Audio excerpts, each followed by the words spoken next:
supremacy of love. 2. 1 Corinthians 13:13, and now abideth faith, hope, charity, these three, but the greatest of these is charity. As I bring this series on faith, hope and love to conclusion, I would by God's grace, show to you in the scriptures, the supremacy of love, above faith and hope. Faith, hope and love are three spiritual essence, important in the journey of this life and hereafter. Let me quickly review it, as I enumerated it at the beginning episodes of this series. 1. Hope. Hope is the least of these trio. Hope is normally the starting point in the journey of life. Do not make mistakes of belittling hope. Hope is first to come, and last to go. When hope have out of a life, you have a walking dead. What drives people to the brink of suicide is hope forlorn. Ecclesiastes 9:4. For to him that is joined to all the living there is hope, for a living dog is better than a dead lion. The limitation of hope is that hope is futuristic, it inherently postpones your joy till the physical manifestation of your desire. Therefore, hope deferred makes the heart sick, Proverbs 13:12. 2. Faith. Faith is higher than hope in that, faith is now. Faith does not wait for fulfillment of the desired hope, before basking in the euphoria of its realization. Faith made Abraham, though yet without a child, called himself what he hoped for, the father of many nations. Faith made Jehoshaphat to sing and dance in victory, at the face of innumerable and indomitable foes, marshaled against him. Faith made the 10 lepers on the Lord's command go meet the high priest at the risk of death, to receive a clean bill of health, while their leprosy yet persist. Faith doesn't wait for manifestation, it acts on God's word, and manifestation catch up with it. Faith and hope are time-based. Hope is futuristic, faith is realistic, but love is eternal. Charity never faileth, but whether there be prophecies, they shall fail, whether there be tongues, they shall cease, whether there be knowledge, it shall vanish away. 1 Corinthians 13:8.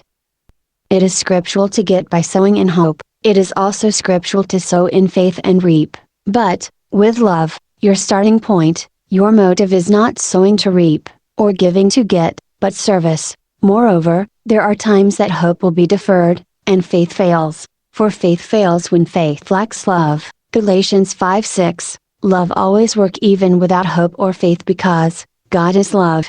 When faith or hope is gone and you hold on to your service unto God and humanity out of love, your unusual love for God or God's special love for you will reach out, fetch you your desire, and I will show you in the scriptures, people, yet without a shred of hope, or iota of faith in themselves, neither in fulfillment of their desire, nor even in God's intent to grant their forlorn desire, but kept serving God out of love, and still obtained their promises because they fulfilled the highest spiritual law, love.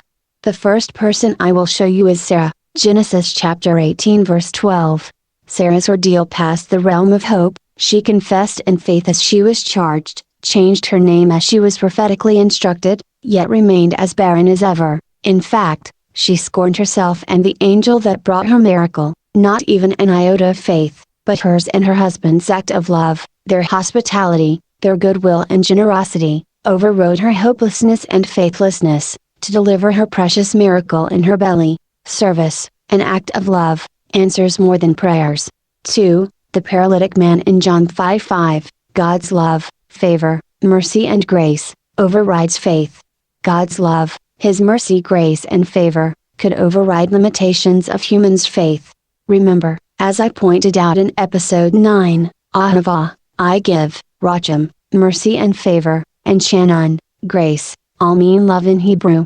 Mercy makes God bypass dozens to reach out to whom He decides to show His love, in spite of the individual's hopelessness or faithlessness. The paralytic in John 5:5 got healed by the force of mercy by an act of divine love. He had no one, no faith, no hope, yet mercy found him. He didn't get up by faith and got healed, he got healed and got up, carried his bed and went home. When asked how he got healed, he didn't even know the name of his healer. 3. The great woman of Shunem.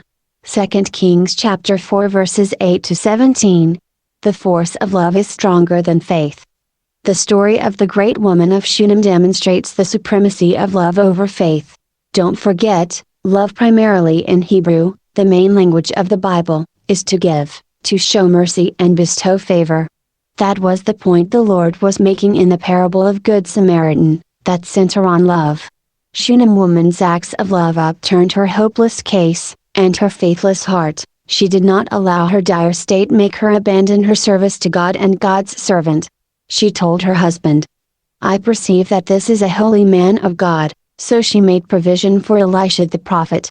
In spite of her wretched faith and rudeness, calling a prophet a liar in verse 16, she still got her miracle because her act of service, her love, unleashed the highest spiritual force, the force of love, mercy and favor.